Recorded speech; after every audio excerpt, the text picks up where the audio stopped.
Hola, buenas noches, ¿cómo están? Estamos transmitiendo en vivo y espero que los que nos estén escuchando después o en retransmisión puedan seguirnos sobre una idea que este sábado, 1 de septiembre del 2018, creo que es muy importante poder transmitirla a ustedes. Por eso, de manera extraordinaria, aquí estamos transmitiendo un servidor y qué bueno que se estén sumando los que nos están viendo en la plataforma de Facebook Live para los comentarios y el breve análisis que queremos hacer este día después de la instalación del Congreso General, después de los discursos que ustedes ya habrán escuchado o leído en la televisión o en los medios impresos o en los medios digitales.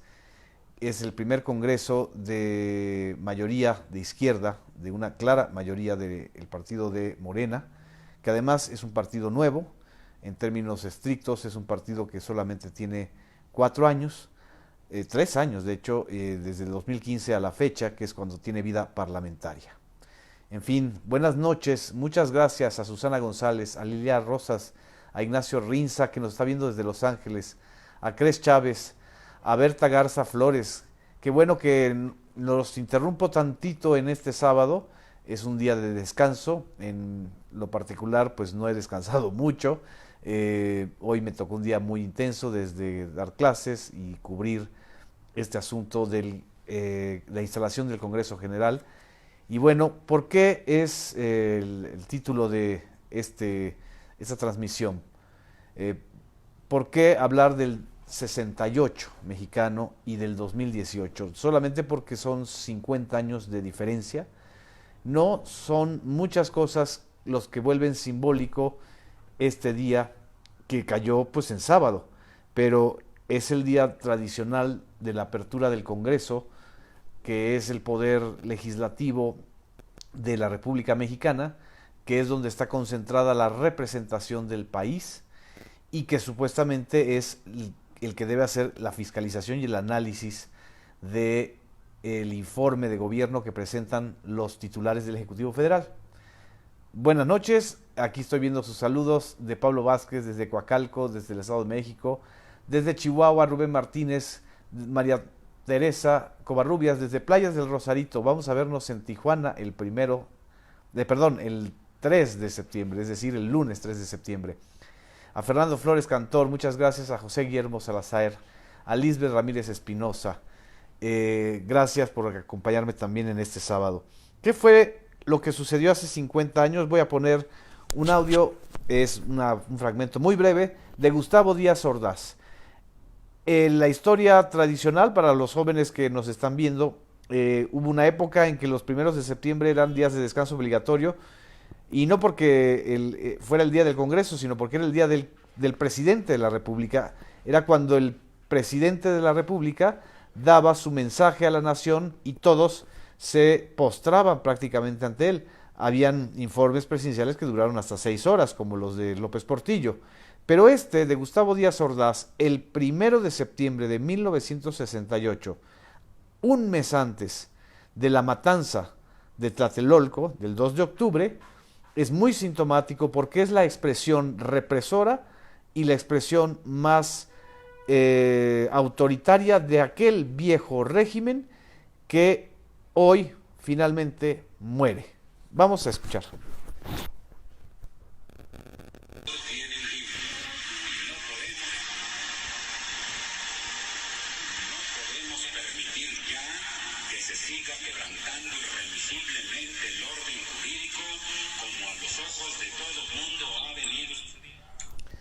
No podemos permitir que se siga quebrantando el orden jurídico como a ojos de todo mundo ha venido sucediendo. Fueron aquellas palabras de Díaz Ordaz las que anticiparon este operativo de represión que marcó a toda una generación de estudiantes de la UNAM, pero a toda una generación también de jóvenes que no eran capitalinos o que estaban en universidades del interior de la República.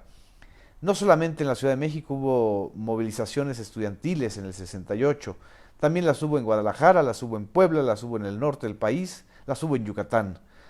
Era el año de el 68 francés, del mayo del 68 francés, era la época de la batalla por los derechos civiles de la comunidad afroamericana en Estados Unidos, era el año, o fue el año, de las protestas contra la guerra de Vietnam, fue el año de la rebelión de toda una generación en contra de un orden autoritario, opresivo, que negaba la disidencia, la diferencia y sobre todo la posibilidad de increpar a la autoridad política y pública.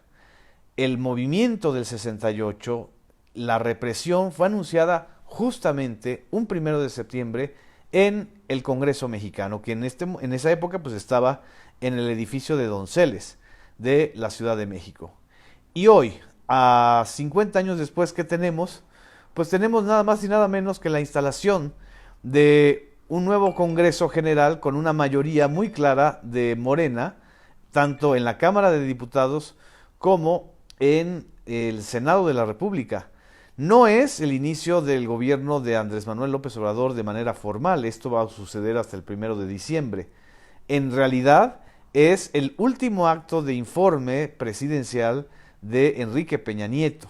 Pero lo que vimos y escuchamos en este evento fue lo que resumió de manera magistral. La verdad es que Porfirio Muñoz Ledo, que ya tiene 80 años, Porfirio Muñoz Ledo, que hoy presidió la mesa directiva y que también es un momento histórico, él mismo lo recordó, un 1 de septiembre, pero de 1988, él fue el primer legislador que increpó al presidente de la República. Y vaya que le cayeron con pamba y con picayelos, o sea, lo acusaron de todo lo que ustedes se puedan imaginar, de protagónico, que lo es, de violento, no fue violento, de irrespetuoso, tampoco fue irrespetuoso, de violentar a las instituciones, no las violentaba, porque justamente de lo que se trata en un informe presidencial es de que increpen al presidente de la República. Pues ese mismo personaje, ya no 50 años, pero 30 años después, más envejecido, evidentemente, pero igual de habilidoso y con el mismo oficio político para ser legislador, hoy en su discurso, que fue muy breve, por cierto, dijo una frase, dijo varias frases, pero creo que la frase más importante que está rescatando los medios y las redes es: esta es la hora cero de la nueva república. Es una frase que puede sonar muy rimbombante, pero en términos estrictos es cierta. Es un voltear la página, aunque no de todo completa, porque estamos haciendo el balance del último año, del último gobierno, del último partido hegemónico que quedaba en el mundo con más de 90 años en el poder, que es el PRI, y del último presidente priista que quizá llegue a tomar el poder presidencial. Lo más seguro es que si se renuevan los priistas, es incluso hasta que cambien de nombre. Ya lo sugirió el propio Peña Nieto, él quiere ser el último presidente priista. No fue Ernesto Zedillo, que le cedió el poder a Francisco Labastida Ochoa. Perdón, a Vicente Fox, y fue Francisco Labastida Ochoa el candidato perdedor del PRI en las elecciones de aquel 2000. Pero en este caso sí estamos viendo un quiebre histórico muy importante. Tan importante es que nunca hubiéramos imaginado a la bancada mayoritaria de la Cámara de Diputados gritar del 1 al 43 en el momento en que la señora Claudia Ruiz Massieu, que ahora es una mini bancada en el Senado y en la Cámara de Diputados, es la tercera fuerza política, pero no tiene nada que ver con la primera fuerza política que era hasta hace 2 días, antes de que se terminara el periodo de sesiones de la anterior legislatura. Y bueno, en el momento en que ella estaba hablando, y si ustedes quieren, les puedo poner aquí este momento, Lo más interesante fue cuando Claudia Ruiz Massieu, que por cierto es hija de un político priista asesinado pues, por los propios priistas, según la investigación que hizo también un gobierno priista, que fue el de Ernesto Zedillo. La investigación de Ernesto Zedillo como presidente, o la investigación de la PGR, que en ese entonces estaba encabezada por un panista, Antonio Lozano Gracia, determinó que el autor intelectual del asesinato de Francisco Ruiz Massieu, padre de Claudia Ruiz Massieu, la que hoy escucharon ustedes en este episodio un poco bochornoso de que está regañando a la bancada de Morena, fue asesinada por los propios priistas, por un diputado priista, Muñoz Rocha, de Tamaulipas, y no sabemos cuántos priistas más estuvieron involucrados en ese episodio. Entonces, que nos venga a decir la hija de un exsecretario general priista asesinado, ex gobernador priista de Guerrero, de uno de los estados más violentos, que nos venga a decir que ellos tienen experiencia en la visión de Estado, pues vaya que sorprende y vaya que es poco creíble, porque de lo que tiene por lo menos experiencia la señora Claudia Ruiz Massieu es de tragar sapos y además de no decir abiertamente, pues cómo el propio PRI ha asesinado a sus militantes. Es un partido que a final de cuentas también acabó asesinando a su candidato presidencial en el 94 llamado Luis Donaldo Colosio. Entonces, esto fue lo que dijo Claudia Ruiz Massieu en uno de los episodios más interesantes. Hubo varios, pero ese es uno de los episodios más interesantes de la instalación del Congreso el día de hoy. Respeto y ánimo constructivo, quiero decirles que la agenda progresista que impulsamos durante décadas desde la fuerza política que represento y en la administración del presidente Enrique Peña Nieto, que ustedes rechazaron y criticaron como oposición, les va a servir de andamiaje cuando asuman la enorme responsabilidad de ser gobierno. Esta fue una de las frases de Claudia Ruiz Massieu, pero luego dijo una de las frases. Ahorita vamos a hablar del caso de Emilio Álvarez y Casa y del encontronazo con Porfirio, que bueno, la verdad es que es menor frente a esto, que tiene una carga política y simbólica mucho mayor. La verdad, lo de Álvarez y Casa y Porfirio pues es parte de el show legislativo, pero esto es políticamente determinante. El PRI ya hablando en el último informe de gobierno del presidente Enrique Peña Nieto como oposición. Diputado presidente, advertí que no paró el reloj parlamentario. Espero que no me reste del tiempo que por normativa me corresponde.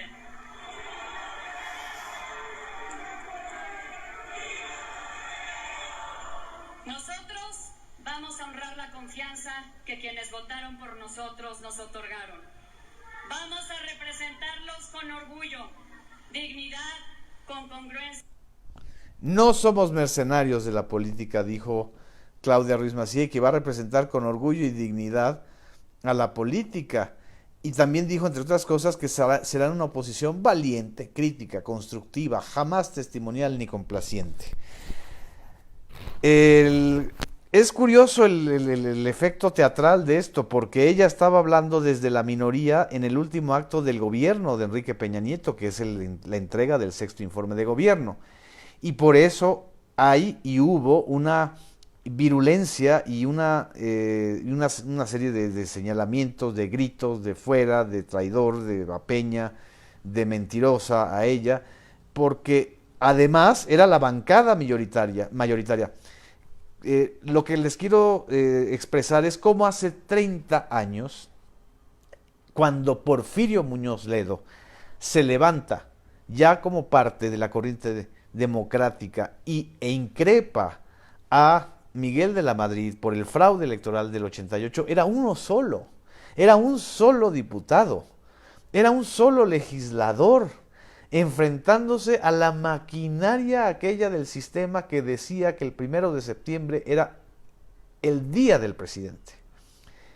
30 años después, eran más de 300 legisladores que ya son la mayoría legal y legítima los que están increpando a la minoría que todavía está gobernando, porque no ha terminado los meses de gobierno del sexenio de Peña Nieto, y cuando ella les quiere dar lecciones de cómo gobernar y cómo ser oposición, pues evidentemente ocurre lo que ocurrió hoy en la Cámara de Diputados, en la sesión del Congreso General. Peor aún, si lo comparamos hace 50 años, cuando Gustavo Díaz Ordaz da la orden, prácticamente la amenaza de mandar a reprimir al movimiento estudiantil, ¿cómo comparar eso con lo que hoy vivimos en la Cámara de Diputados o lo que vimos? ¿Verdad que sí? Tomasa ya me está increpando, Tomasa, que creo que en algún momento va a tomar la tribuna, con lo que vivimos el día de hoy cuando se le echó en cara la represión de los 43 estudiantes, los miles de desaparecidos políticos, la represión en Atenco, pues que es responsabilidad del propio Enrique Peña Nieto como exgobernador del Estado de México. A Omar Torres le mando saludos hasta Morelos. Dice Rafael Domínguez, por fin los priistas sintieron el desprecio en un territorio que ellos estuvieron acostumbrados a dominar, porque cuando llegó Vicente Fox al poder, todavía los priistas eran una de las bancadas más grandes. En este momento son de las bancadas más pequeñas en la historia de toda la historia priista. Me dice el cara de Zaragoza gobernó en el 68 en el PRI, fue la ciudad Cerdán, Puebla, y hoy su réplica, me están hablando de Gustavo Díaz Ordaz. Lo que señala también Muñoz Ledo para tratar de calmar a la mayoría que estaba increpando a Ruiz Massieu es: no ejerzamos una democracia colérica. Y la frase es muy buena, porque además la cólera que hoy se reflejó, o la cólera más bien, o la ira que hoy se reflejó en la sesión, es el final de una época. Es la ira que tenemos los ciudadanos mexicanos, o que tuvimos, o que tenemos y que sentimos, sobre todo cuando nos están estampando los spots de Peña Nieto con el dinero nuestro, diciendo mentiras. Evidentemente esto se está reflejando en la sesión del Congreso. Y bueno, lo que me preguntaban del caso de Emilio Álvarez y Casa, que él quiere tomar la tribuna como diputado independiente, cuando en realidad llegó como diputado de la coalición del Frente por México, o por México al Frente, que era la que encabezaba la candidatura presidencial de Ricardo Anaya. Cuando ya es electo, Emilio Álvarez y Casa dice: no, pues nosotros somos de la plataforma Ahora, pero la plataforma Ahora no es un grupo constituido como bancada. Para que haya una bancada se necesitan 5 diputados mínimo. Entonces, pues por eso le está diciendo Muñoz Ledo desde la tribuna: usted no es un senador independiente, usted es un senador sin partido, es decir, sin bancada. Y sin embargo, es el Partido del Trabajo el que le cede unos minutos a Emilio Álvarez y Casa para que dijera la verdad. Desaprovechó esos 3 minutos, dijo pues generalidades, lo que ya sabemos, que este es el pacto de impunidad, aunque sí subrayaron algo que es muy importante y que ocurrió y que se informó el día de hoy: la posible liberación de Alejandro Gutiérrez, ex secretario general adjunto del PRI, que está detenido desde diciembre del 2017 en Chihuahua, como parte de una investigación muy amplia que involucra por lo menos a 9 entidades en lo que se llama la Operación Zafiro. Este pacto de impunidad, o este periodo de impunidad que quieren extender los priistas de aquí hasta diciembre, pues evidentemente lo estamos observando en el caso de Chihuahua. ¿Por qué? Porque las pistas de Chihuahua, o las pistas del caso de Alejandro Gutiérrez, no solamente llegan a Luis Videgaray, como ha señalado el propio gobernador panista Javier Corral. Las pistas llegan al propio Enrique Peña Nieto. Entonces vamos a vivir todavía meses muy intensos de transición entre un gobierno y otro, pero no podíamos dejar pasar esta fecha. Hay que recordar también que fue bueno el discurso de Mario Delgado. Mario Delgado prácticamente pues les está diciendo: ustedes nos dejaron un país en ruinas, entonces hay que reconstruirlo. No solamente reconstruirlo en términos literales, es decir, hay todavía zonas muy afectadas de los sismos. Lo dice hoy, el día que además el Tribunal Electoral del Poder Judicial de la Federación revocó la sanción de 197 millones que el INE le había impuesto a Morena. No solamente hay una reconstrucción física real del país en entidades como Oaxaca, como Chiapas, como Morelos y por supuesto la Ciudad de México. Es también la reconstrucción moral, ética y por supuesto la reconstrucción política después de 18 años de fallidas alternancias sin democratización, después de 30 años de gobiernos neoliberales en los cuales hemos vivido 5 crisis económicas.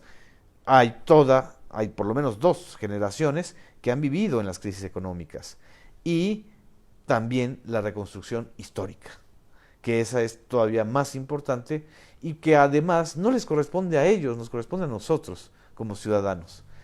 En fin, les agradezco, muchas gracias también por sus comentarios, les agradezco su presencia, coincido, estuvo muy bien Mario Delgado, los demás, la verdad es que yo esperaba un mejor discurso del senador, ex senador y ahora diputado federal Juan Carlos Romero Hicks del PAN, pues un discurso bien articulado donde dice que no hay que creer ni en la leyenda rosa ni en la leyenda negra del final del sexenio, pero no hubo un planteamiento fundamental, la verdad. Yo creo que el PAN, por cierto, la segunda fuerza política del Congreso y del país, desaprovechó la oportunidad histórica que tenía.